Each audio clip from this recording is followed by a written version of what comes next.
What is going on? Welcome to episode 137 of the Nintendo Powercast. I'm your host, N64 Josh. Player 2, Destinaut. What's up, dude? Yo, what's crack-a-lackin', y'all? So much hype. Mel, how you doing? I'm doing fine. All right. Well, that music you just heard was from On Being Human. You can check them out on Spotify and YouTube. Remember, this is an unofficial Nintendo podcast. And if you want to get yourself a free book from Audible, go to audibletrial.com/NPC. Check out something awesome like Super Mario, How Nintendo Conquered America, or, Console Wars.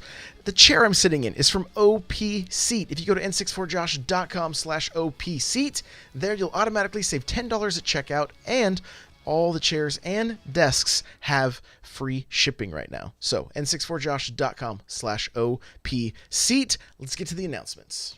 Hey, listen! All right, we do this show live, 6 p.m. Pacific Standard Time, or close to it, on twitch.tv/N64Josh. I want to say what's up to everybody. Damian Nash, Mr. Bungle, Plumber, Pit Rate, Shellshock, Lumberjoke, Shoebrew, Nightcrawler, anybody that's just lurking, guys, thank you for being here. We do appreciate it. I am still streaming like a crazy person starting at 4 a.m. every day, Monday through Friday. We've been streaming a lot of Smash Bros. And having a lot of fun with it. So come hang out if if you're up that early, or if you're on the East Coast and it's not super early, it's 7. Come say hi. It's a good time. Of course, Fridays we have our first look. This week we're going to be checking out a fighting game called Skyscraper.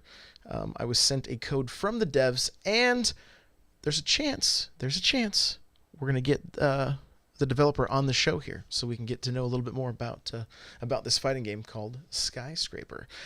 With that, let's get into our reviews and impressions. All right. Well, Mel, I'm going to let you kick this one off because you have been able to go hands-on with StarLink. All I've been able to do is touch the toys so far. So, and it's updating, just because I had a busy afternoon, unfortunately. So take it away. What are your initial thoughts? Oh, I spent about an hour and a half with the game so far, so I'm still getting into the setup of the game, but trying to get this stupid toy together, because I put it on backwards. This thing's made for 6-year-olds, and I set it up wrong. There was someone in the chat, it's oh, you can put the weapons on backwards, and sure enough, I had them on backwards. So if I actually launched a game with it, I would have been shooting stuff behind you. I'm sure in some situations that would have been okay. But the very beginning, where all the stuff's coming at you, yeah, I'm gonna guess no. So I actually played this docked. Okay. Usually I'm the handheld person, but I wanted to see, the opening movie, whatever. And I know me and Josh talked about this a while back, even before Star Fox was in the game. It was a couple of days before Ubisoft's E3 conference, and we're talking about the character designs, and we're you know what they look like, Josh? And he's what do they look like? And I'm the Saturday morning cartoon that comes on before the cartoon you want to see? It's that. Yes. And he's you know what? That is exactly it. Because we were they're not bad. It's just but do we really care? It was so generic. It was just super generic. They show up, they're the very first thing you see. It's about a good 3 or 5 minutes of just them. And then, Star Fox just comes in at the end. He's oh, wait a minute, guys. They look like they need help. And Peppy's no, we're not helping them. Blah, blah, blah, blah. He's talking. Fox just goes off. And they all follow him. You can change, you pilot. Sounds like a metaphor for why Fox is even in the game. He's actually integrated pretty well so far. Okay. He doesn't seem as out of place as I thought he was gonna be. Because at first they're who are you? He's we're Star Fox. And who are you guys? We're StarLink. What is that? We're a team. We're a team. We can help you guys out. And they're okay, yeah, sure. Because they're getting attacked. They're whole bunch of stuff's going on. They're can we trust these guys? Whatever. Just let them do their thing. They're 4 ships. Just let them go. So going around crazy, yada yada. Things are exploding, and then like on the StarLink ship, on their main ship or whatever, like their captain gets kidnapped. So that is like the main goal of the game, is to get the captain back, because the captain, he figured out like this special like energy ship fuel gas thing or whatever, and all these other, I guess, spaceship people wanted kidnap them. Like they like there's like these guys and like these hoods. They're like, okay, we got him. Like it looks like a cult basically. Hmm. So that's like the story setup, and there's different pilots. They're actually each individual pilot I saw from the Starlink section. It looks like they're actually like the toys. The little pilot toys. It looks like exactly them. So you can interchange whatever pilot you want, and each pilot has its own unique special ability and stuff. Fox is just, he has like the R-Ring and stuff. So I'm gonna be using that because I'm not gonna change it. Because like I got the physical bundle, I got like the main Starlink dude. I don't even know his name, but I mean I'm not Random using guy, that. number Is his name 5. Luke Starlink? Luke Starlink. Maybe he's like a Hank or something. He looks like a Hank to me. I don't think it's Hank though. He But, looks like Hank Hill. Like, I mean, he has like does he sell like a propane? younger hair. No, Space if only. propane. And propane accessories. Space propane and space propane accessories. Get it right, man. Sorry, my bad. Future Hank. Sorry. Okay. I've been to, I think, one planet so far, and I'm actually surprised by this one little planet I've been to, because yeah, there was like a little objective thing, and there was the classic Ubisoft tracking meter thing. It's like, hey, go here, you keep going and the number decreases. Classic Ubisoft, that's in there. I mean, I'm not gonna complain about it in this game because, man, I'm gonna get lost. But there's a lot of little things on this one planet that I encountered so far, and I was searching around. I found like some random little treasures.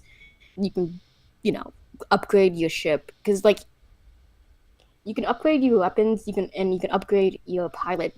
So the pilot has like a skill tree section. If you do like certain objectives, I'm guessing mostly story objectives, or if you find like secret bosses, or maybe you get these points and you can upgrade it. It's like, hey, for Star Fox, one of his was like when your allies are near you, their power is better, or like if you're close to dying, your shots count more, kind of thing.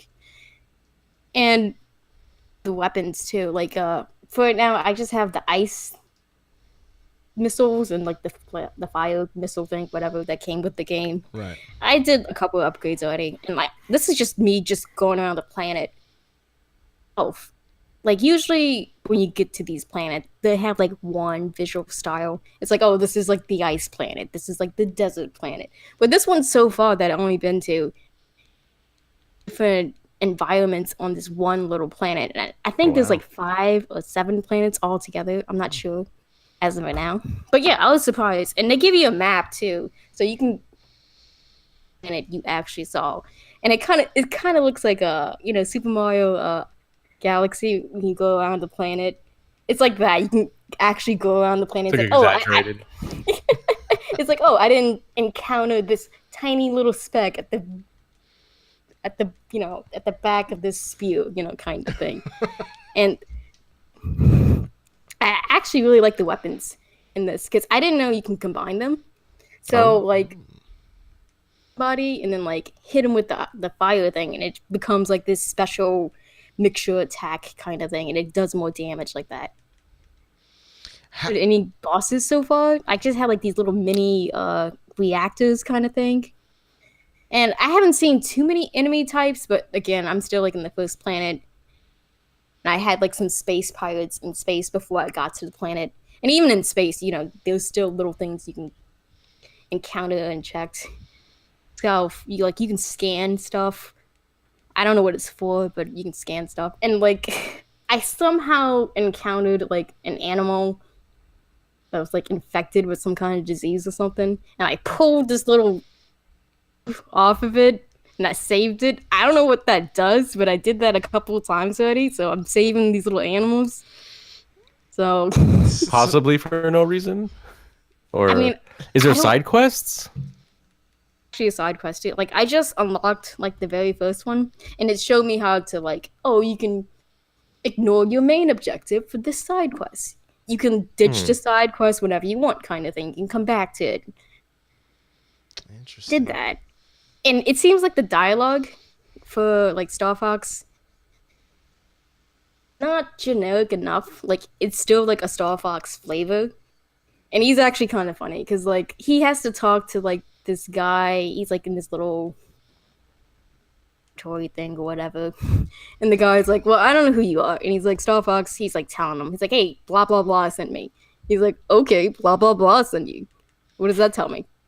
He's like, "What tells you? What do you think they're gonna do?" He's like, Fox is like, "Well, I don't know. You gotta ask them." Oh, and Star Fox, if you like a certain thing, I think it's like your L button. If you level it up, you filled up this little gauge. It's like somebody from Star Fox team, and they just come in and help you. It's like this really jamming track that plays with it too, and just shoots. Like I've done it like every single time it pops up, even though I don't need to. I just do it just to hear it. I love it. Only one at a time though, because I think I first got Slippy, and then I think I got Falco after, and then I got Peppy. I don't know if it's random always or it's that setup. Okay. That's what I experienced so far. So it's not too much because I spend a lot of time just trying to explore, certain little sections. And I already upgraded some stuff, so I thought that was cool. Very cool. Very cool. G.I. Jello saying StarLink rocks. Damian Nash says, can you walk outside of the ship? It's all in the ship, right? Mel? Don't know. You I don't- only seen ship parts. I haven't seen any on the ground okay. action. Like a period of time to where I couldn't fly at the highest I wanted to because the environment itself was dragging me down, but I was still on the ship. I see. But I don't know if you can go out yet. Okay. All right. How does it play? I mean, Star Fox's the original games were all kind of like on rail shooters for the most part, where your ship was always moving forward, and then you basically just shot stuff coming at the screen, right? I mean, that's kind of the gist of it. Is your ship stationary and you can kind of turn and move, and then you have thrusters to move forward, or how does it play? Oh. Like, like when you go like in the all range mode kind of thing, it's like that, but like all the time. There's no like different paths. There's no on-rail sections. There's nothing like that. So if that's what gets you into Star Fox, that's not going to be in this game. Gotcha. Open world thing. Is the ship always moving though, or does it come to a complete stop? It hovers in the air if you don't like touch anything. It does hover. Okay. All right. Interesting. Okay. Cool. But so far, you've had an hour and a half. You're liking it. Yeah, I'm liking it. I'm not sure if I'm going to love it, but I'm liking it. Cool. Because, again, this isn't traditional Star Fox. This is StarLink with Star Fox added. Right? Think of it exactly like that. Yeah. Okay. All right. Destin, what have you been playing this last week? Oh, wait a minute though. You guys are both going to talk about this next one, right? Possibly, if it's what you the missing. The missing. Yes. You You guys got weird this weekend. It's only weird, like if I don't know, you grew up just watching.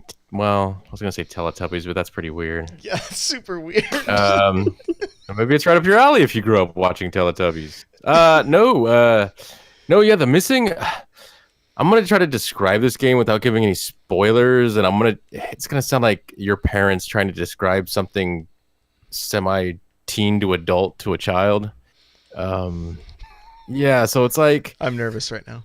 Yeah, you should be. The game starts off where you're watching these two friends, and they like some of this I'm even pulling from the internet because even the story itself, from what I gathered just playing the game, wasn't super descriptive. It's almost like intentionally left out, because then you learn more about the backstory as the story goes on through small clips and like text messages on your in-game phone. So yeah, it's like you and your two friends, and you go camping, and you hang out, and all of a sudden one of them's missing, and you have this super trippy acid dream, and then you go looking for your friend, and you can't die. So to get through this game, you have to, whether it's accidentally or intentionally, like hurt yourself. So then like a body part will fly off, and then you can grab said body part and throw it at a lever, and it hits the lever and opens a door. So the whole game is just you trying to find your friend and going through puzzles and intentionally or accidentally hurting yourself to solve these puzzles. And you collect donuts to unlock unlockables, which is like new outfits or glasses. You're also getting old text messages throughout the entire game. And some of them are like from your college professors, some are from friends, some are from like this like bro dude who drives it's very descriptive. I'm talking like, yeah, I drove like a 2008 Chevy Camaro, and like He makes YouTube videos of it. Yeah, it's so good. Like just like the meta of the game it's very in depth, and even like the teacher, he's like, oh, I got this thing this weekend I got to do. I'm not going to show up. And she's like, oh, Comic-Con? You know, he's like, how did you know? Like, I'm sorry if you think this is spoilers. This literally all happens within the first hour of the game. Like, everything I've just said. So, it's super bizarre.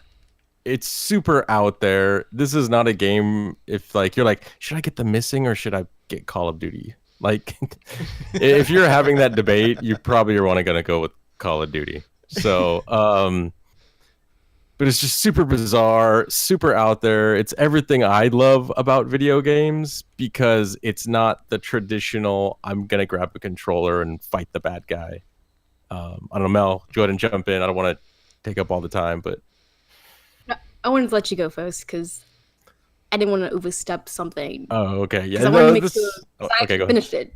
Oh, okay. So yeah, I have not finished it, so those are, I guess, my first impressions of the game. But this game really scratches that itch of like what isn't a traditional video game. And I know lately video games have been like, oh, gaming as a service and season passes, and this is like this is the future, and you're gonna pay for every tiny little thing. And this takes me back to that feeling I got with and I hate to keep going back to this game, but Nier Automata, because Nier Automata for me is like that's like my 11 out of 10 game. Right.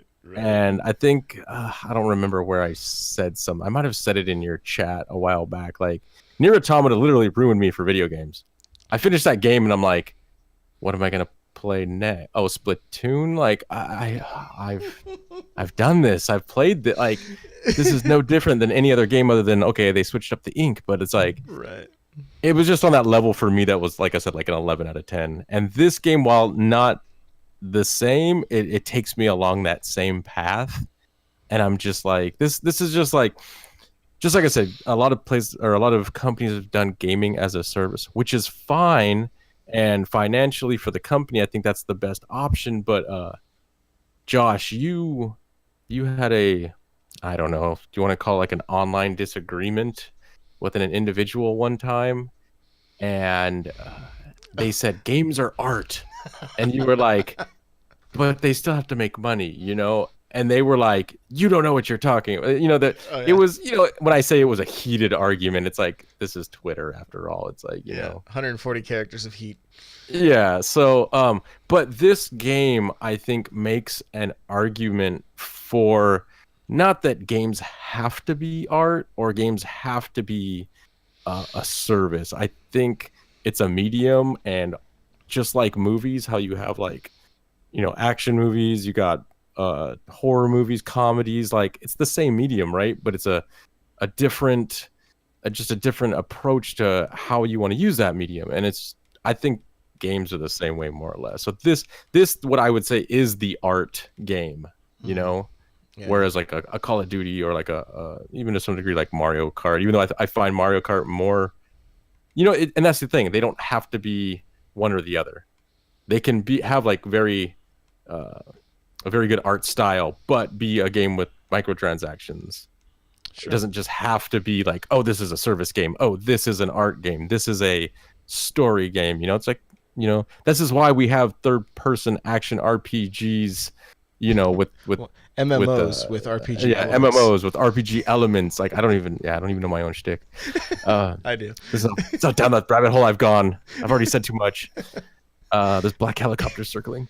So, but no, that's for me though. It really scratched that like art itch, and it seems to me like this is a game that one person had a vision for, and everyone else in the team was like, okay, maybe even if we don't understand your vision, we're gonna focus on that vision, and this is what came out of it.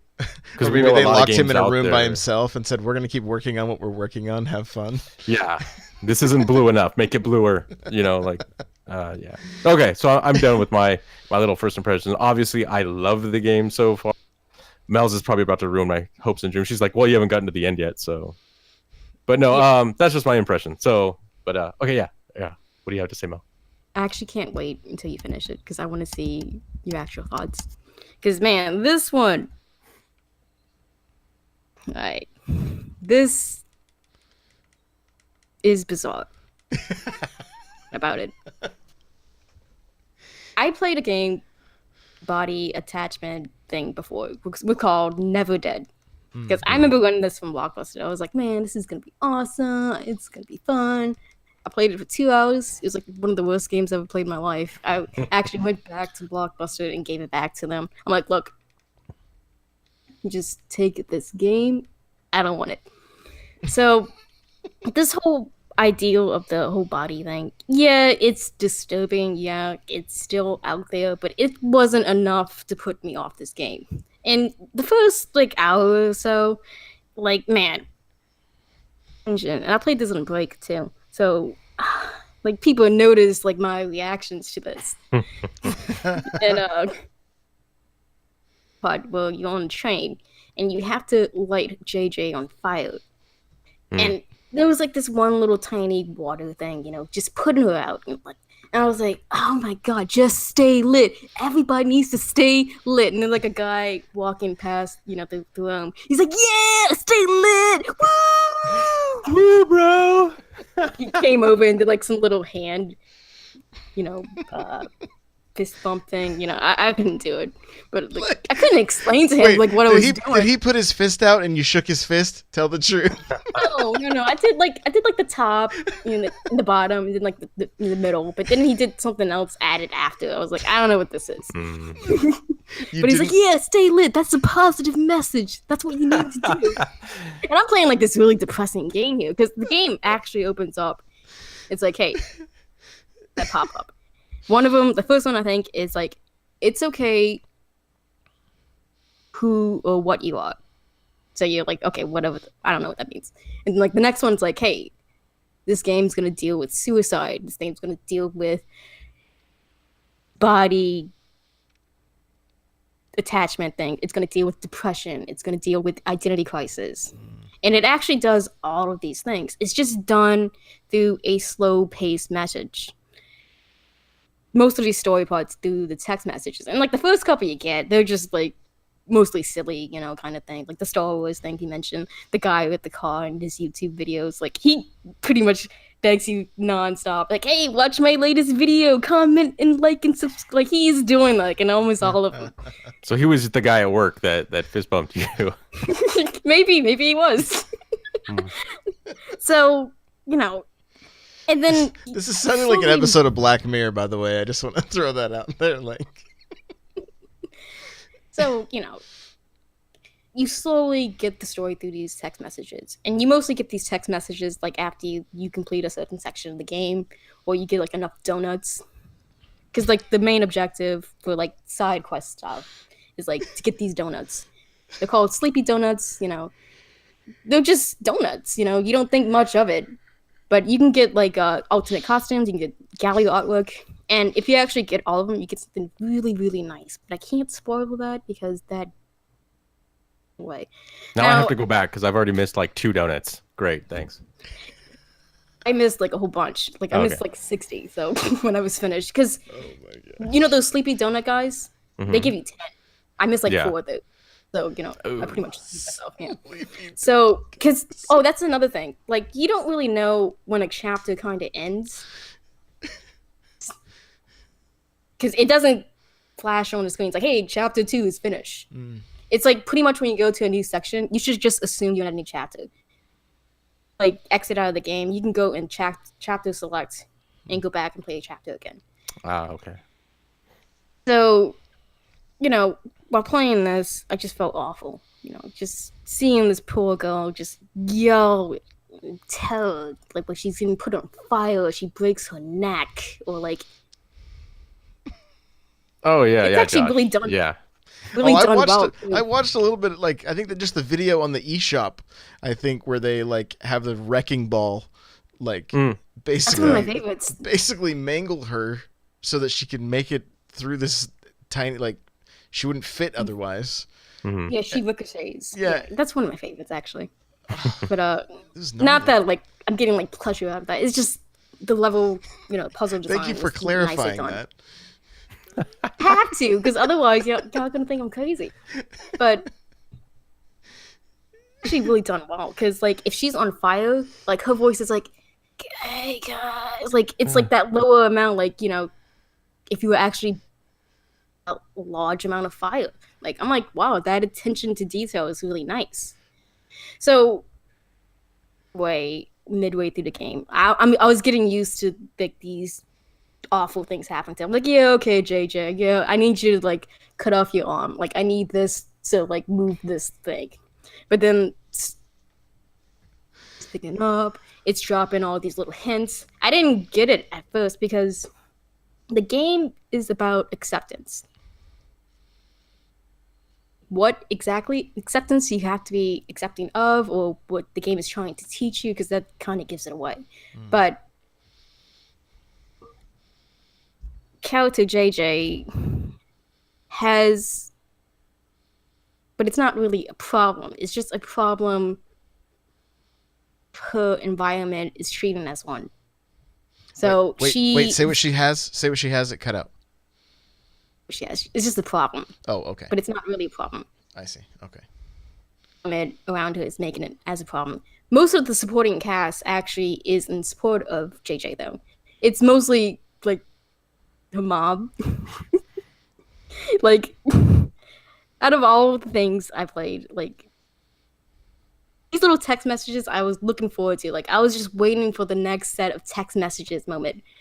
And then when I get like the ones from mom, like I just started to get like knots in my stomach, because I was like, oh no, not her. Like give me text messages from the car guy, like anybody, just not the mom. Not the mom. Slowly puts it together. And then when you actually find out, is you think back and what you had to do to JJ to get there. And well, most person ever, because you feel that, because that's what she felt. That's what she felt all the time. It's constant. It does have a positive message at the end. Like the very last actual gameplay was actually done really beautiful. What they did with it. Is it So- is it anything like Inside? I would say so a little bit, but Okay. was gonna get me as much as it did, because the main use was this acceptance thing. It's something I don't truly understand. It's something I don't personally experience with. I just felt insanely bad, insanely mad situation. Like, she did not deserve this. She did not. Mad. Yeah, she had people supporting her and helping her, but it like wasn't enough against her. It's like so much against this game. Even talking about like, how can you recommend this game? It deals with all these intense topics. It deals with this intense gameplay. but it's there for a purpose. It's not there just for shock value. It looks like that. Like, I thought it was too. Because I never played any of this guy's games before. Like, this is my first experience with his type of playing this. Yeah, I'm going to see what he does next. Because I'm actually surprised with this and how positive it was, especially coming from a Japanese developer, I should say. Interesting. Yeah, a lot of the time, the Japanese games get made, and sometimes they have a message.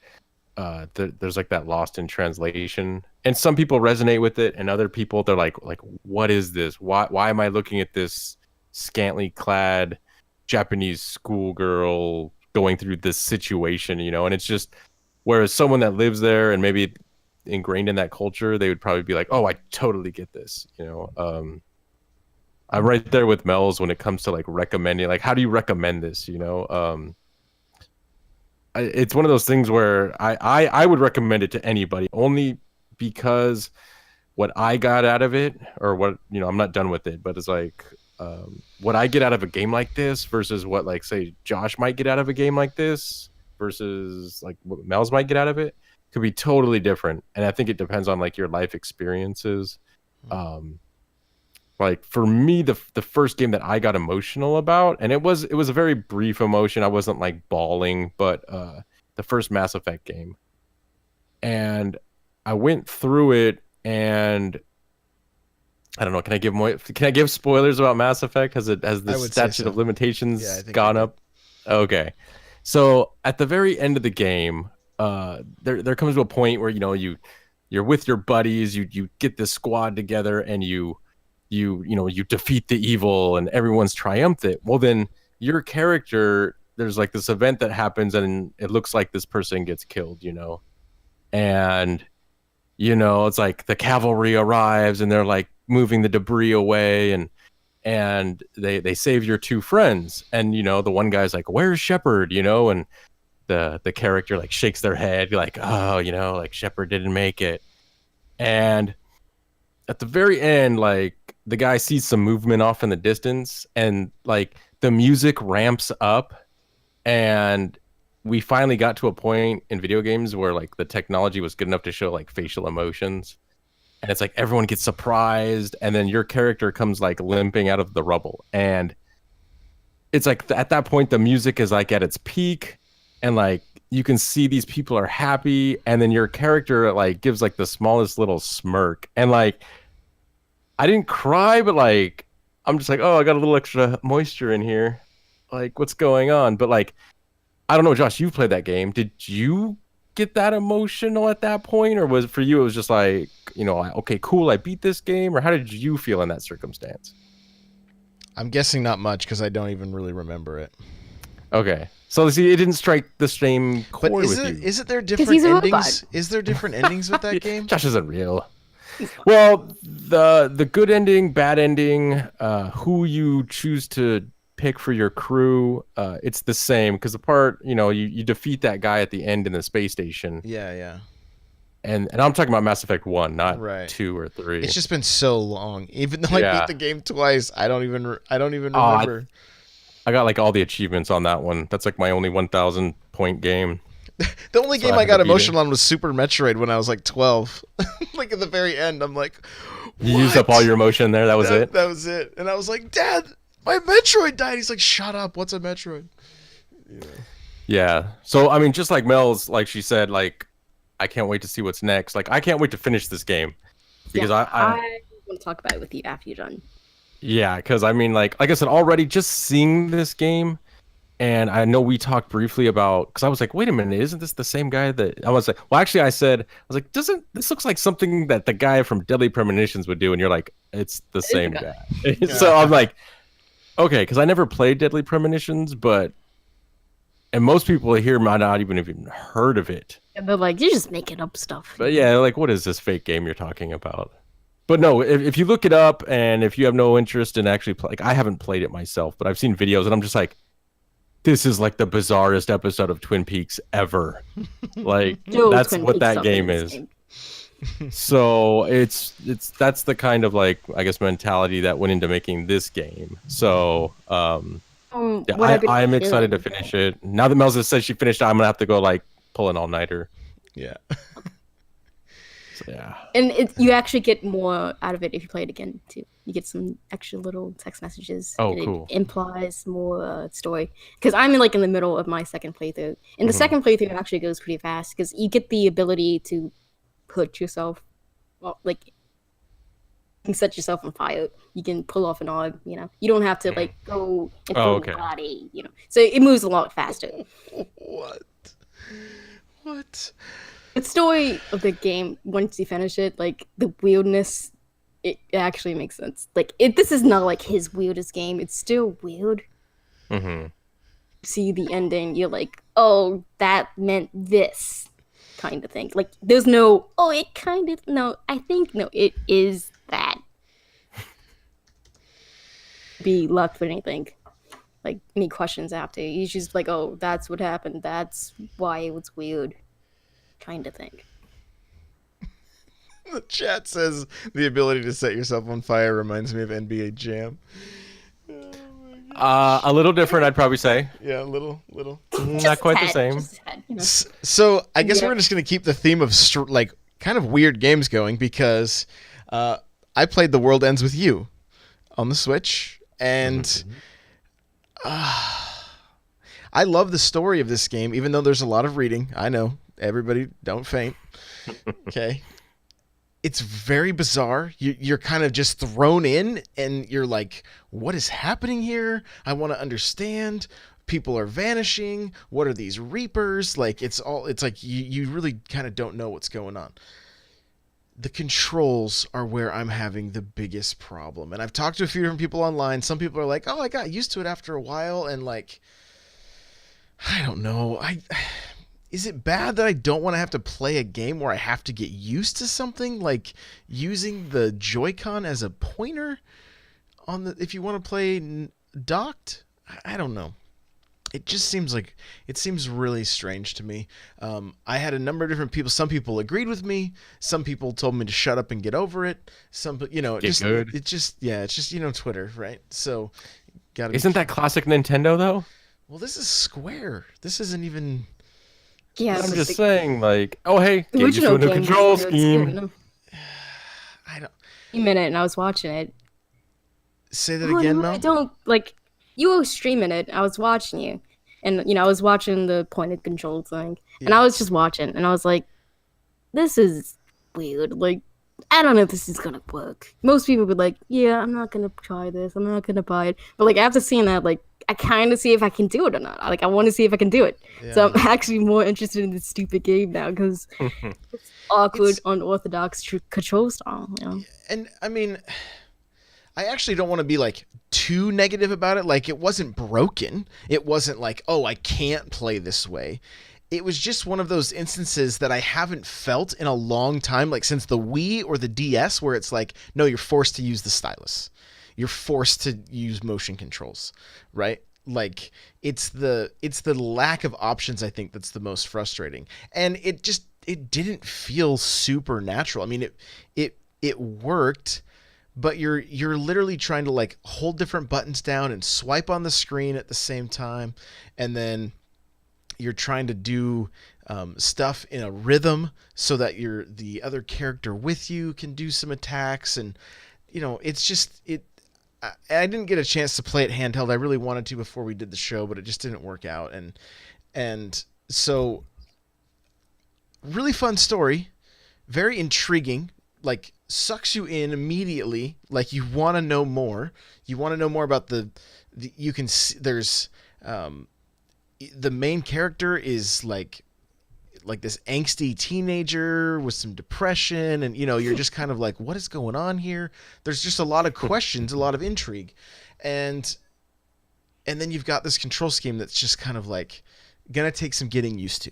That'll be the best way to put it. It's gonna take some getting used to. So overall, like I'm not gonna give it a review. I'm not gonna give it a score. Like, if you want to try to get used to the controls, then the story is awesome. It is good. And I remember the story being great from the first time I played. I didn't make it all the way through it, but I remember it was the story that was like, no, I'm going to keep doing this. Like, I'm going to keep going.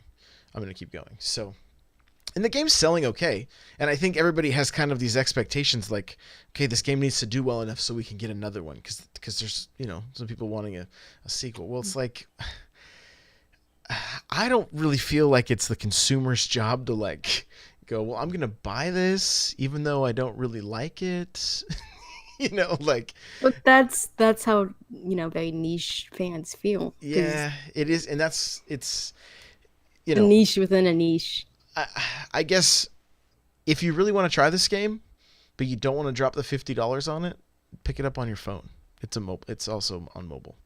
So there's a way you can do it. Or if you have an old DS laying around, you can go find the DS, which to me is the better way to control this game because it actually controlled well with the D-pad and the stylus, which sounds strange. Even though you were forced to do that, it worked, So this should have been a 3DS remake. And this should have happened.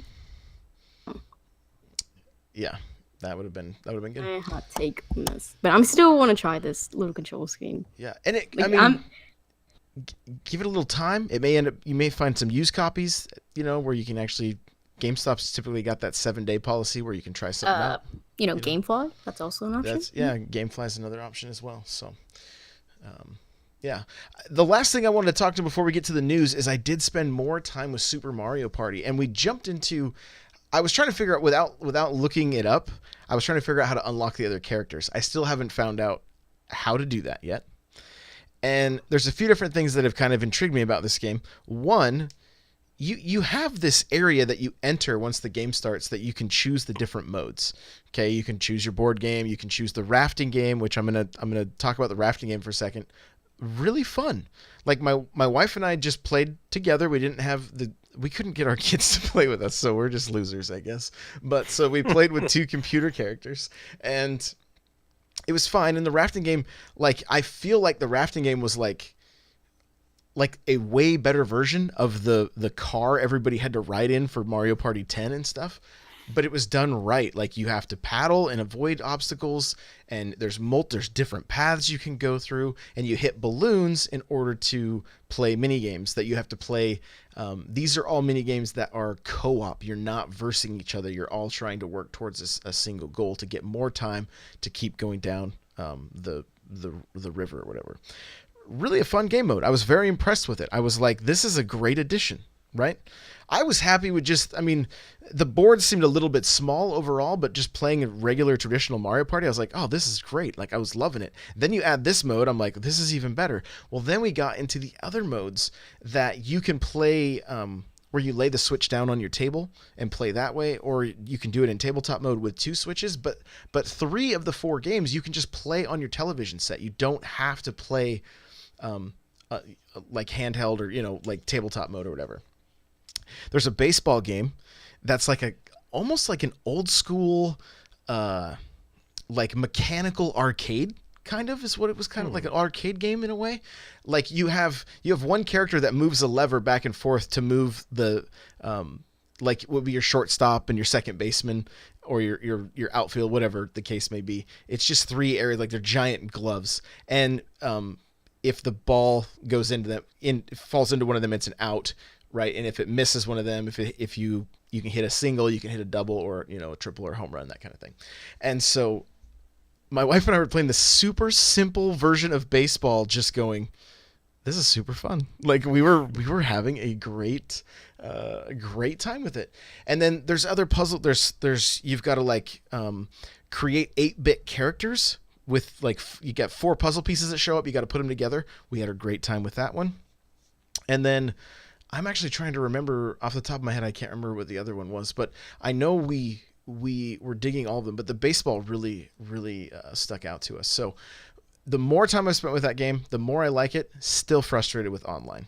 Online is still a huge missed opportunity. So that's where we'll leave that. But the rhythm games. Yeah, we did try the rhythm games too, which were interesting because you stand up and you have to. You would think, like, when I saw just from the the little area, I'm like, oh, this is like Just Dance or something. That's kind of the impression I got. No, like you've got to like yank a tablecloth out from off a table with like crystal glasses on top of it to the rhythm, otherwise the glasses fall, right? Things like that. Like it was quirky, it was goofy, but it was fun. Oh, the other game was a tank game, which we only had 2 people playing, and that had potential, but only having 2 people, it was like you need 4 people for this. That's just kind of the and even if you had the second switch and could change your map up and make it a little different, might even be more fun too. So overall, Oh, you can actually do that. Yeah, I could. I just have to buy another Force copy your of the kids, game, yeah. and I can't even get my kids to play with me. So, super fun. That's great. I just gotta get them off of Instagram for a Play, minute. Right. Good luck with Like, that. hey, you want dinner? You gotta play this Mario Party game. Exactly. Right. There we go. I think that's illegal. So, yeah, I think so too. Only if you announce it.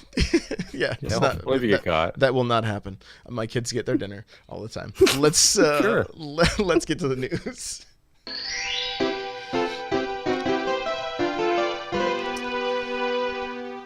All right, so Fortnite adds ranked online tournaments and a quad crasher, which is a four-wheeler that you can have 2 people on that will drive through buildings. So it's pretty epic. The Switch also had a few improvements to make for a smoother experience, because that's in every patch that comes out for Fortnite. So I saw a little bit of gameplay with the quad crasher. It looks to be pretty fun. My son has been playing. Both of them have been playing in these tournaments, and they were pretty excited to see this make its way. It's on everything, but if you're playing this on the Switch, you're playing against these ranked online tournaments. It is a complete cross-platform. Like you're playing PC players, everybody's there. So beware of that. If you're like, well, how come everybody's so much better all of a sudden? Like the Switch. Not everybody's super tough, right? But you get into the Xbox, PlayStation, that kind of stuff. That's where there's some pretty sweaty competition. So, either of you guys jumping back into Fortnite to check any of this stuff out? And there's crickets. Okay, so Yeah, and even I work with probably two of the most dude bro guys that still play video games, and they were all about Fortnite. And the second the new Call of Duty came out, they were like, "Nope, all I've played is Call of Duty." So You're playing like the blackout section. yeah, and I think I don't know. Did we talk about this before? We also talked, not to get off topic of the off topic, but I can't. Everything's running together for me right now. But I don't know. Did we talk about how Fortnite, like this is kind of like its first true test, is Call of Duty? Cause... on stream, no. Okay, yeah, because I know PUBG's already been out, and then it was like Fortnite came out, but this is almost like the first new competition that it has. So I'm just kind of wondering how it's gonna fare against it. But dude, they've been going hard because these ranked online tournaments are what everybody's been wanting, and they waited. I noticed that until now, right? Until now, this quad crasher looks like a mongoose from Halo, so that's got some appeal to me. The other thing is Ninja's been going crazy. He was on Ellen, streaming Fortnite with Ellen. Why? It's just more eyes. I think against Ellen, right? I'm just like, wow, that seems like a total. It's just In on the stream too, the other day. Like even after he was not on the show, like she dropped in on the stream. She's like, "Hey," yeah. But he's also been playing Call of Duty. Oh yeah, yeah, and he's been playing. I mean, they played Mario. Him and his wife played Mario Party together too. They streamed that. He can only do one thing. What's wrong with him? No. But I mean, you can tell that Fortnite is going to be tested. I mean, H1Z1 was tested by PUBG, and PUBG won it out.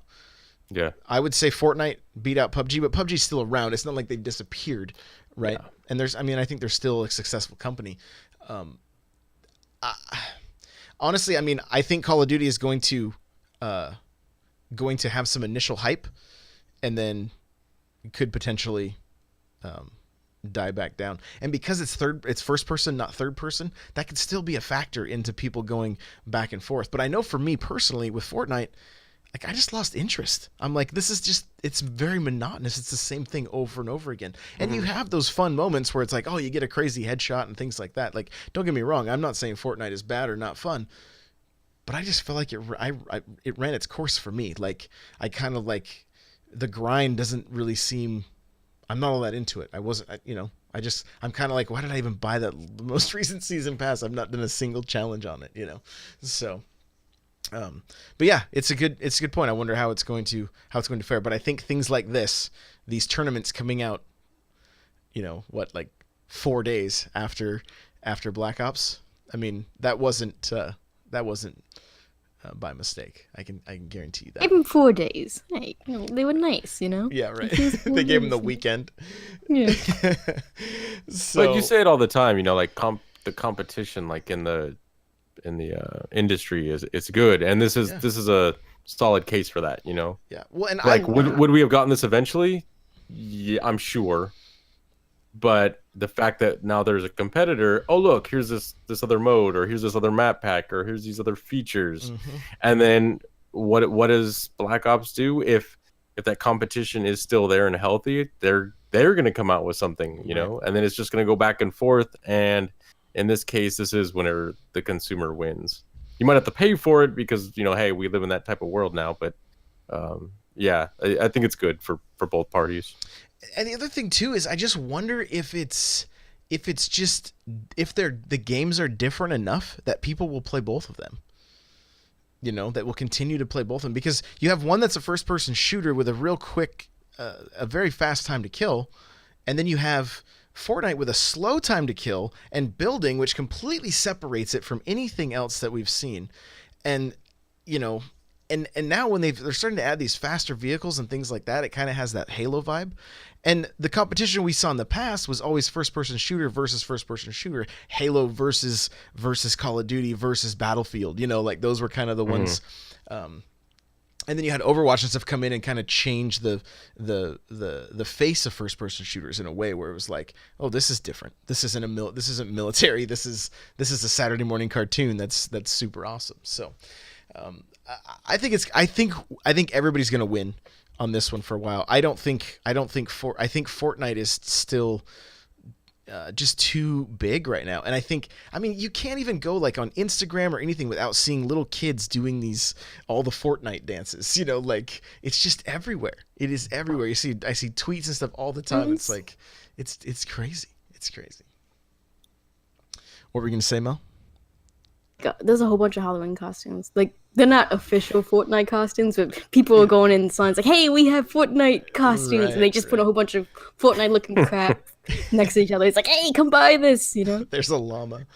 I want the costume where it's just like the trash bag that says Fortnite on it, and then I just get the really thin plastic max that's probably toxic. Sounds great. Making it right now. I mean, you can sell it. Yeah, it'd be sold out. Trust me. Let's do it. Oh my gosh. So we talked about StarLink earlier. StarLink Battle for Atlas, the Switch version. It's missing the game from the starter pack from some Best Buys. Like, there's been a number of people that had the game either shipped to them or they went and got it in store, and there was no game. Like, as soon as I brought mine home, Mel was like, you better check your game, or open your box and make sure your game is inside. And I was lucky enough to have it be the case. But even like the Nintendo Power couple, they tweeted out like, hey, we got the toys, but there was no game inside. And so, Best Buy is next week. They are taking, Best Buy is taking care of it. They kind of notes it. I saw it was on Reddit already, with different people. So hopefully that wasn't you, but if you haven't opened the game yet, and it was like one of those, because I know a handful of people were like, oh, I picked it up, but I'm not gonna play it right away. Like, you may want to make sure that you have the game in it before. Because the longer you sit on that, they're like, you've been kind of sitting on this, It's Bayo 2 all over again. Yes. So is it worth more unopened if there's no game in it? Oh my gosh. 50 years? I don't know. Or because. It's like, I got the Luke Skywalker and there's 2 lightsabers in the package, Right. Yeah, the amiibo that have like arms coming out of their foreheads and stuff. Yeah. So, anyway, if you have the game, you may want to make sure that you have your if you have the starter pack, make sure your game's inside. This was pretty cool. Kind of like we're gonna camp on this for a little bit. The N64 Classic leak. Mel, what did you think when you saw this? I was like, man, this cannot be a legit. Looking at it, I was like, this looks too nice, you know? Right. It's like too like if you go into like a nerd's mind and they think of something, it's like they just pushed it, you know, like just pulled it out of it. It's like perfect. I'm like, this is not it. Because there's gonna be some Nintendo thing they do to it, you know. There's gonna be some kind of foolishness, you know, they're gonna do. So, you know, I was like, yeah, this looks nice, you know. I just can't believe like the guy actually like made all of this. Like he's like, hey, here's my creation. Everybody's gonna be wanting and expecting now. Like they're gonna compare this to the actual thing when it comes out, you know. Right. It's like, oh, this guy did it. How come you can't make millions of these, Nintendo? Right. So I can't wait for that, you know. The only reason I thought like, okay, this could be real is because the mechanism that they use to cover the ports. Because like it's I don't know, the original Nintendo is the only one that kept the ports exposed, whereas the Super Nintendo had that little flap. Mm-hmm. And then this one also had like this. I'm like, that looks so stupid. It could be real, because I feel like that's something dumb that they would like. Yeah, look at this really long, thin piece of plastic. Yeah, that's not gonna break over time. You know, like I don't know. Like, it's like they expect you not to use it almost. Like it's like, yeah, this is gonna sit on the shelf. We already know it. You'll play it once and then you put it back. I think to your point But, about yeah. that thing coming out, like the way that cord is plugged in, I'm curious on what is happening to the cable if that is the way. Yeah, it's gonna put tension on that. A lot of tension, because it looked and it was off. You couldn't see it. The picture was cut off. But if you looked at the other ones, the original ports just pulled out, and then they were hidden behind all four, and it showed 4 slots, which was cool. But I'm like, does that little port fold down also so that there's not tension on the cable? Because that's, I don't know. It just seemed, that's the part that seemed that was very strange. There was so much detail on this thing, though. Like, the amount of detail was kind of crazy. So if it ends up being fake, like, bravo. This is Pretty sure it is. This is crazy, but a lot of detail. The thing that would make it a 10 out of 10 for me is, since, you know, we have like these little thumb drives now, these little flash memory USB sticks. Yeah.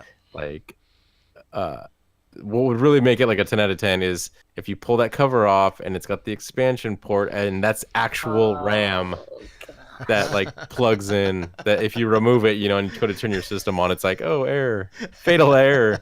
Yeah, if it came with the interchangeable like expansion With the pack, that jumper. literally was double the memory. With the jumper and the expansion pack. That'd be sweet. Oh man.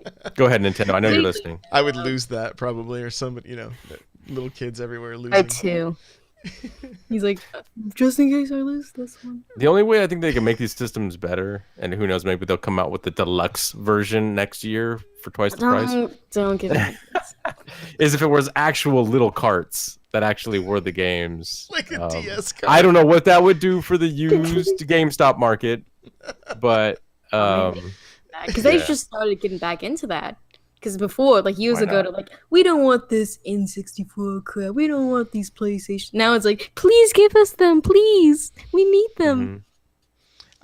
I often thought with these classic systems, like, if there was a place to go, similar to like what we used to do with Animal Crossing and the Game Boy, where you could transfer the game to your Game Boy and then play it on there.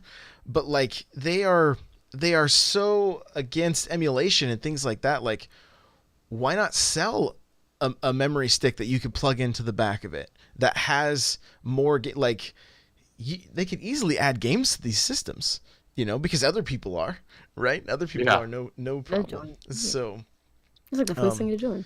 yeah, exactly. They get the entire library on there. So I think not to harp on this too much. I know your stance on it. It's but like you said with the emulation thing, you know, and it's like they're against it. But my personal belief on that is like the reason why people do it, it's because they go for like the easiest route, you know.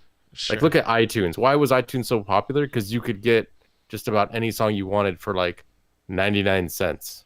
Yeah. It was almost easier to just give Apple the 99 cents than to get in your car and go buy this. It cost you more money to get in your car and go buy this at the store. Sure.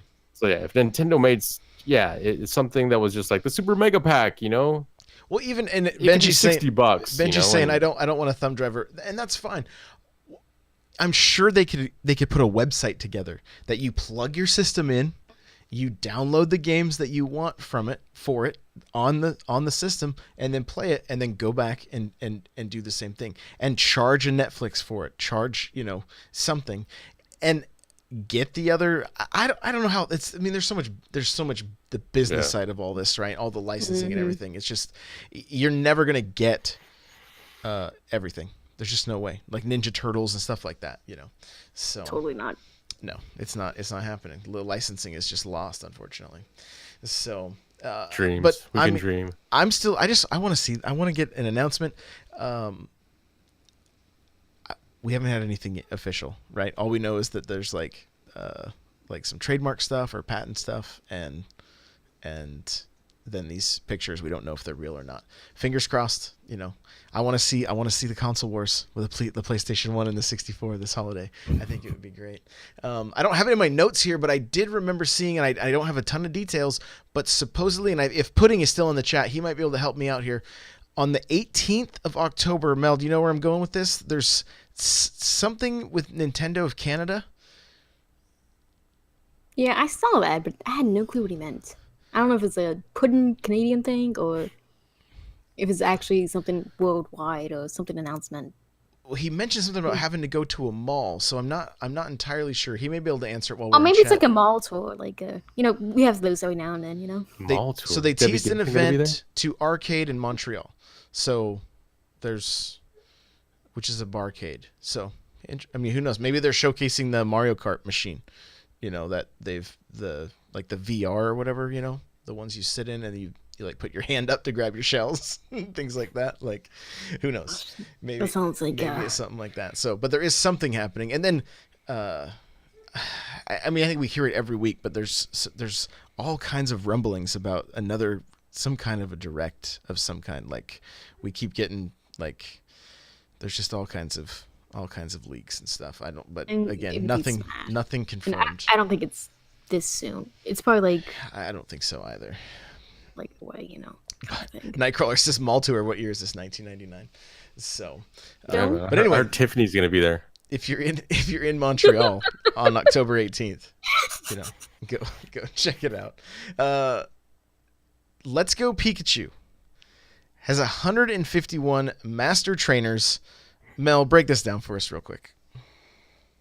Basically, there's going to be a trainer. I believe it's post game. I think this is the post game. Well, some of the post game at least.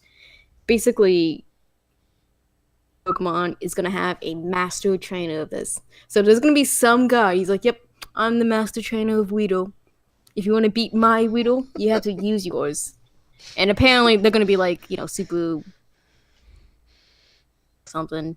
So if you beat them, you become that master trainer of whatever.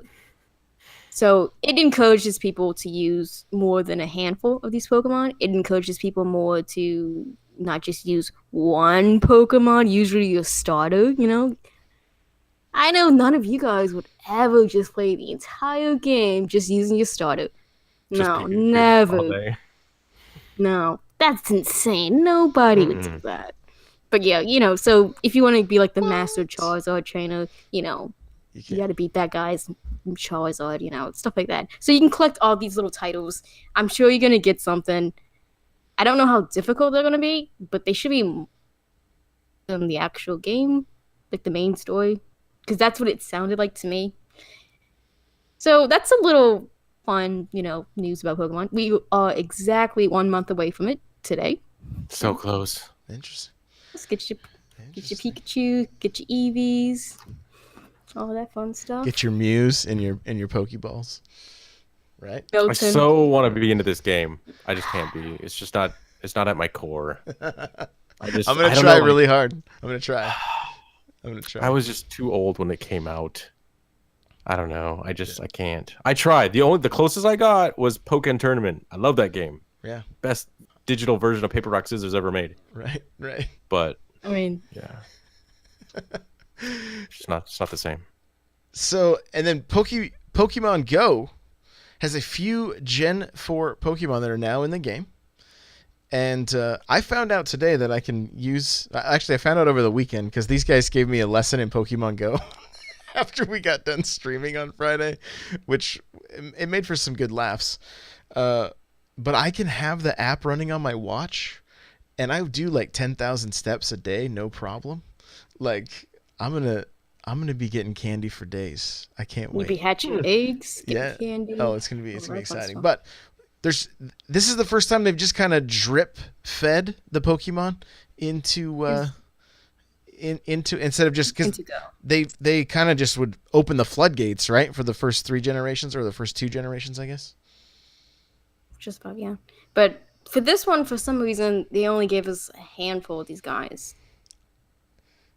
I'm not exactly sure why, because Gen 4 is not lacking in numbers. Gen 4 is...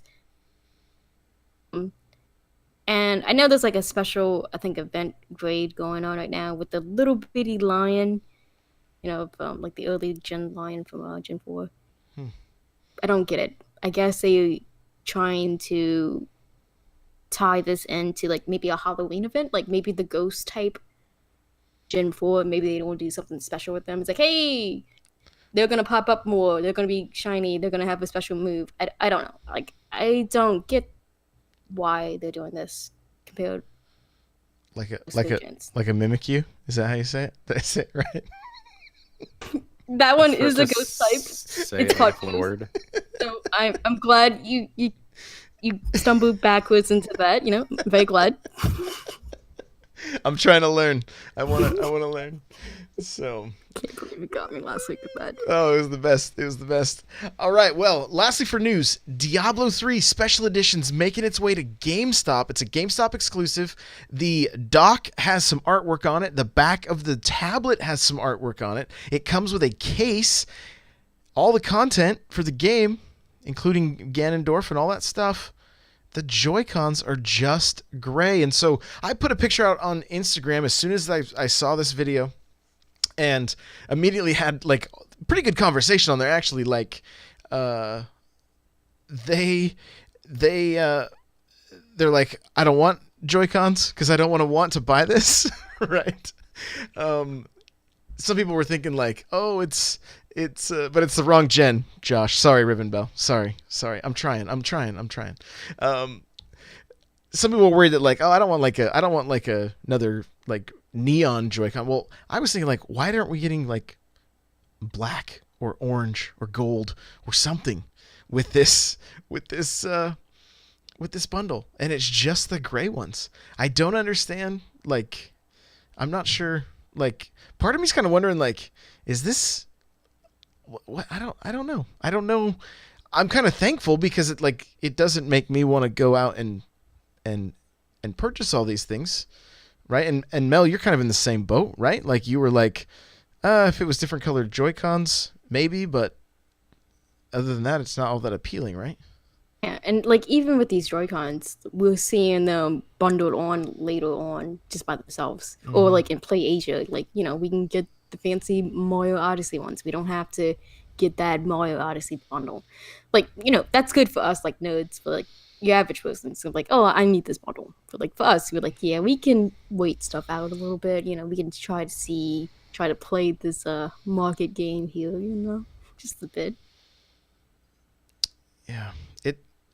I mean, I'm okay with it. I'm okay with the way they're doing it. So, it's fine. It feels a little bit like well, kind of our next talking point, but go ahead, Destin, and then we'll get into it. Oh, I was just gonna say, I get that it by not necessarily making the Joy-Cons exclusive, you're making the entire package exclusive, and I get that I don't know. I part of me wonders like, okay, so if I was like rich and just had all the money for days, yes, I would just go out and buy every single iteration of games that I like. You know, if I'm like, oh, I love Diablo 3, okay, I'm gonna get the Diablo 3 Switch. Or what was the one that came out in Japan only, the Monster Hunter Yeah, which looked pretty Switch. sweet. Like, looked really cool. So it's like I get that, but the average person I don't think is just going out and buying their favorite Switch bundle, especially once they already have a Switch. I get that if you're planning to buy a second one and that one just happens to be out at the time you're looking for one, cool, you lucked out and everything lined up properly for you. Or your first one, you know. Yeah, but the average person I think can drop $60, $80, whatever these Joy-Con bundles are. Like okay, so I bought the gray ones originally. And then my next set of Joy-Cons was, oh, man, I don't even remember. Hold on. I bought the Splatoon ones from PlayAsia, which were actually the opposite watermelon color than the ones we got in the US. So then later on they dropped like the opposite. I don't know. I have two pinks and I have two greens, so it's like I can mix and match at my whim, depending on my mood. So fancy. I know. And then I also have the red ones. Like Mel said, I had to go to PlayAsia and get the dark red ones because I didn't buy the Mario pack because I'm like, I'm not gonna drop $300 for dark red ones. Okay, I'll drop $80 for dark red ones, and especially since I had no interest in Mario Odyssey, boo me later at idestinaut.com or wherever it is, wherever people find me. That's where you can find me. The Gids is ad name now. Yeah, I'm gonna change that in about 5 minutes. So, but yeah, so I don't get it. I don't get why only the bundles. I get that it's can be a potential system seller, but like once I have a system, I'm not just gonna go out and buy more Switches because, like, I would love to get the Diablo 3 one, but I feel like that could be a sticker I buy in about 2 weeks on eBay. Yeah, you're right. This is our talking section, so we're gonna get right into it. Here we go! We're gonna talk about Joy-Cons. That's where we're gonna keep going here. So, I was thinking about this too. Like the Monday morning, this Diablo thing dropped, and I'm like, okay, let's say they had made. I mean, well, let's look at the Splatoon bundle that came out. They released it when the game launched. It had a bundle. It had new Joy-Cons that nobody had seen yet, and then eventually they came to market. Right? Like just by themselves. And then the Pro Controller had matching grips of the Joy-Cons, and it was cool. Like, that was cool. It was timed. You couldn't get those Joy-Cons unless you imported them, right? Otherwise, it was just a timed exclusive thing, and then eventually they put them out in stores. That's what I think they could still do. Just give it time. Like, if somebody's super into Diablo, and there's exclusive Joy-Cons, and it's got the artwork. Like, I feel like I feel like it's a missed opportunity not adding one more thing. And like Crawler's saying in the chat, he's like, he passed on the Mario bundle because the game was digital, right? Like he wanted to have a physical copy of the game. So that's also, that could be a deal breaker for some people not. But like, if the Diablo 3 special edition had come out, and had like just black Joy-Cons or like a really sweet orange or something like that, I probably would have gone with that over the Smash one, just because the Joy-Cons alone are the most appealing thing for me. Even to sell the Smash ones later though, right, with just the goofy white lines on it, like So stupid. it's just The whiteout. It's like it's just masking tape. It's like a DIY project, so. It just seems, I don't know. And like, part of me is thinking, and I hope this isn't the case. There was the kind of the rumors about the new, upgraded Switch or whatever. Like, I hope, if that hasn't been the case, I hope all we see is just an upgraded tablet that still takes the existing Joy-Cons, and they're not trying to just like dump off the rest of what is the Switch, yeah. And then here comes the new Nintendo Switch, right? Like, new Joy-Con Plus. Oh, don't 4K Rumble. Don't do this. Don't do this. So I think it would be weird if they did that, and that would be a first, because even though Xbox and Sony kind of started the whole revision thing, I mean, well, I'm not going to say they started it, but this generation they have the Pro and the whatever. they have what's three versions of the same console basically in less than 6 years. Yeah, but I mean, I can use the same controllers across all Right. of them, right? That's true. I can use the same peripherals. Yeah, I mean, Nintendo did it all the way back on the NES. The NES had the top loader that you could still use the same controllers. Super Nintendo, same thing. The 64 got different colors, but that was it. There wasn't a model design. They should have changed that one. Yeah, they had the one Pikachu. You could get the Pikachu one that was a different shape.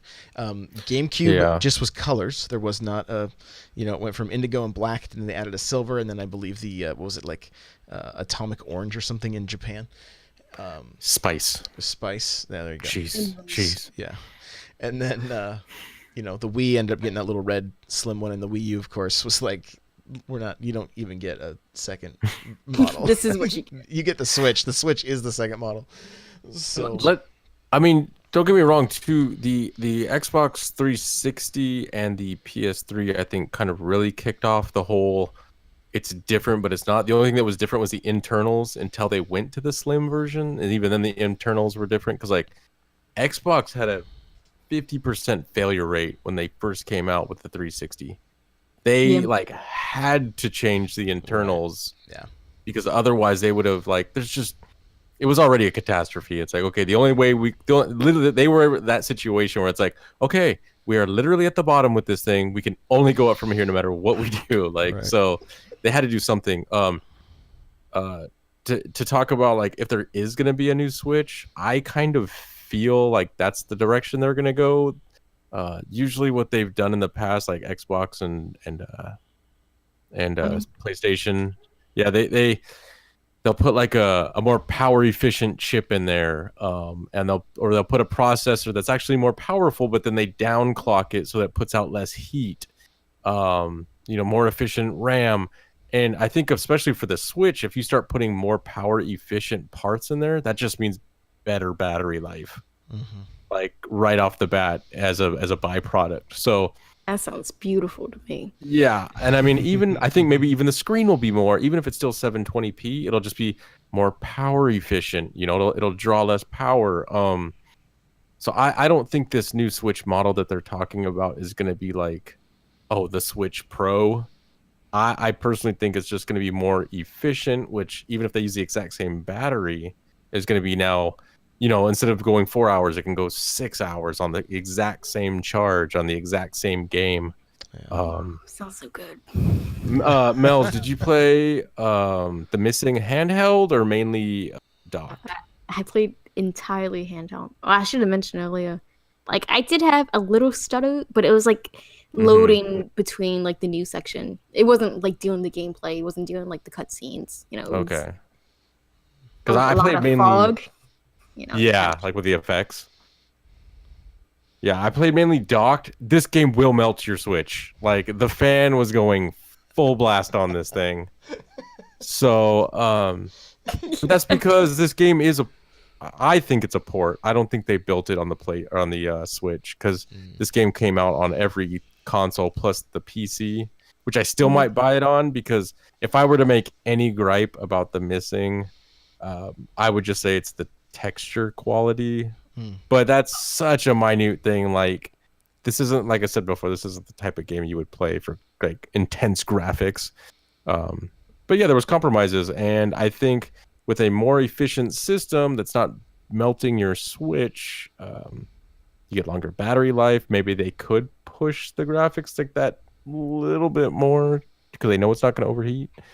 But to get back onto the topic of the Switch or the Joy-Cons, I don't know. I think they need to step up their Joy-Con game.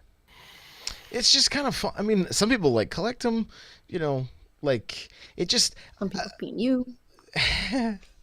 I mean, even like this is maybe a little bit extreme, but like I'm holding a Joy-Con right now. This is just that D-pad one that has the Zelda artwork on it and stuff. But like, even if it was just the gray Joy-Con, but they put the Smash logo in the top of the analog stick for the Smash version, that would have been cooler. That would have just been something different, you know. Right now it's just kind of like, yeah, it's different, but like when I hand the right one off and there's just like a white stripe at the bottom, it's like, what is this? Like, you know, and my only thought is maybe it's going to match with like the Power A controller that they're going to make, the Power A grip, you know, that it will complete the logo for you. But like, come on, really? Like it just seems weird. It seems like a miss. Put like the mask line, like day one, like on launch. I'm just like, hey, I got the Smash Joy-Cons here. I'm gonna show them up. They're like, wow, you really bought that now? I'm like, no, I'm just Paid money for that. Yeah. So I would like them to go a little bit more in the direction of like collectibles. Like we were just talking about Diablo 3. Diablo 3, like if you look at the original cover for the game, it's like matte black with like this 3 streaks on it for the 3. And it's got the Diablo logo. But then on the collector's edition, it was like almost like these skulls kind of. But like almost like those skulls were behind like a plastic kind of. It wasn't 100% defined. I see. Like what if the controllers were like those skulls, like totally almost unplayable? Like you're like, this, I can't hold these. Like it's so like, you know, in not the Dragon Age, the Monster Hunter ones. What if those were like dragon scales or something like that? Like I can't use these, like, but they look awesome. I'll hang them on my wall. Yeah, like, I would rather have that. Like the Resident Evil 4 GameCube controller, like that big chainsaw. Okay, that was totally unplayable, but yeah, you know, it was more of like a showpiece, right? Like I could put that, especially if you're one of those gamers that's like, I need to skate the line between I love gaming and I still need to have friends. You could put that out on your table, and then someone's like, "What is that?" Oh, it's a movie prop. So there's buttons on it. Yeah, it's like, never mind that. Let's drink beer. So yeah, but no, I would like them to go more that route. Even the Smash one, instead of just having like a easy printed on, what if it was the exact same symbol, but it was like indented, embossed instead? Just something to give it that little extra. Yeah, just to step it up. You know, as opposed to just, hey, we silk screen this on real quick. Yeah. Okay. Or like what I wanted is the Pro controller has white grips on it. So Splatoon had matching grips to the Joy-Cons. Like let's keep that going, you know. But no such luck. So but all right, well, hey, we go long. This is crazy. Let's wrap this thing up. Bedtime. I know. Mel's, where can people find you? Discord, that's gonna be your best bet. Where I actually chit chat. All that fun stuff. All right, and Destinut? For the next 5 minutes, you can find me on @iDestinut on Twitter. And good luck finding my name in Discord. If you can find my name, most people already know what it is. Change it again. Yeah, it'll probably be changed before this one goes on. Yeah. It's always some. If you can read my name, but it also rhymes with Destinut, it's probably me. Yeah. Yeah, sometimes it's like Dunkin' Donut, you know? Like, you mean Dunkin' Hot right now? Yeah. Yeah. I actually like that one. You like it. All right, guys. If you want to follow me on Twitter, it's @N64Josh. Hey, I'm going to do something kind of fun on my Instagram. I've been trying to figure out a way to incorporate it into the show. And so what I'm going to do is every day I'm going to post a picture of a game from my collection. And if you're following me, I want you to leave a comment on the photo if you have any kind of memories tied to that game. And what I'm going to do is go through those comments, and on the Thursday show, I'm going to read some of the comments, you know, if it was, you know, just kind of cool, like taking a trip down memory lane, that kind of stuff. So there will be, and this is going to range from NES, Super Nintendo, Game Boy, all the above, like everything. And it may even be some new, like there may even be some Switch titles and stuff too. Like it's just going to be a Nintendo game of some kind every day on my Instagram, and it's @N64Josh, so you can check that out if you would like. You can follow this show at the N Powercast. The show notes for this episode will be n64josh.com/NPC137. If you want to email the show, it's npc@n64josh.com. Remember, if you want to get yourself a free book from Audible, go to audibletrial.com/NPC. The chair I'm sitting in from OPC, go to n64josh.com/OPC. You'll automatically save $10 at checkout, and there's free shipping right now, so don't miss that. I do have a Patreon if you want to get yourself an extra podcast for just $1. You go to patreon.com/ discord.gg/n64josh. Come and hang out in our Discord. Lots of good people. We've had good times playing Splatoon, Rocket League, Fortnite, Smash Bros. The community is growing, and it's a lot of really friendly and fun people. So that's n64josh.com/discord is your invite. If you are on Facebook and you like to use Facebook, n64josh.com/Facebook group is there. I'll be honest, I don't get in that group very often because I don't even have the Facebook app on my phone because I don't like Facebook all that much. But if you're there and you want to talk with other people in the community, there are a handful of people there hanging out. Lastly, if you are enjoying the show and you want to rate and review on iTunes, we would greatly appreciate that. Thank you so much. Chat, everybody that's here, Wave Tsunami, Riven, Pudding, Nightcrawler, anybody that's just lurking, guys, thank you so much for being here with us. If you're listening to the audio version of this, thank you so much. If you're on YouTube, thank you so much. We appreciate it. And if you guys have a second, share this with somebody. We'd really, really appreciate it. And that's it. Another long one. Another hour and 20 minutes. So we'll see you guys. We'll see you guys on Thursday. Bye now.